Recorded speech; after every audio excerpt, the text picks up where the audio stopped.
This essay example, as well as thousands of others, is available in text format on our website for free and without registration. Simply Google Ivy Panda Free Essays.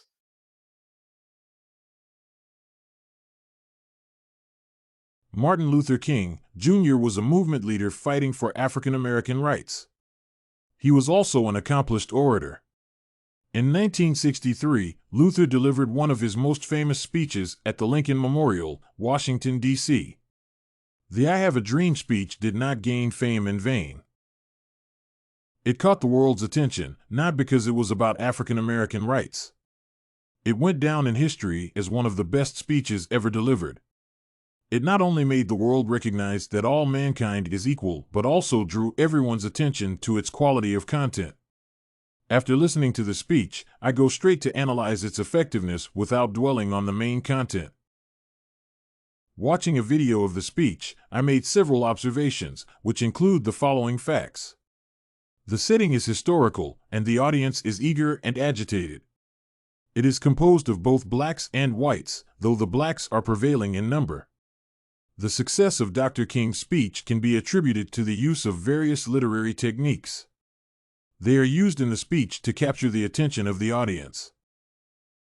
Repetition is used throughout the speech to put an emphasis on the main idea of the message. The repetition is presented in the form of anaphora. Anaphora is a term used to show that the words are repeated at the beginning of adjacent clauses. The phrase "I have a dream" is repeated 8 times. Alliteration is another stylistic device that is used in the speech. It refers to the repetition of consonant sounds in words in a sentence. For example, we can trace the use of this technique in the following instances. In a sense, we have come to our nation's capital to cash a check, and we cannot be satisfied as long as a Negro in Mississippi cannot vote, and a Negro in New York believes he has nothing for which to vote. No, no. The repetition and the emphasis of the letter C in the first sentence and the letter N in the second excites the audience because of the musicality it brings out when it is uttered. Luther also uses allusion in his speech. He cites 2 bookends to achieve this effect. One of them is an old Negro spiritual, "Free at last." Free at last. Thank God Almighty, we are free at last. The other alludes are made to the Gettysburg Address made by an American president in the words, 50 years ago. Assonance refers to the repetition of vowel sounds. The next example presents the use of assonance in the words. We must forever conduct our struggle on the high plane of dignity and discipline. Alliteration and assonance are also used in classical poetry. The 2 devices bring musicality to the speech, which Luther's audience enjoys. Hyperbole is used by Luther to create some sort of exaggeration that stretches the imagination of his audience concerning the following part of the speech, and when this happens, when we allow freedom to ring, when we let it ring from every village and every hamlet, from every state and every city, we will be able to speed up that day when all of God's children, black men and white men, Jews and Gentiles, Protestants and Catholics, will be able to join hands and sing.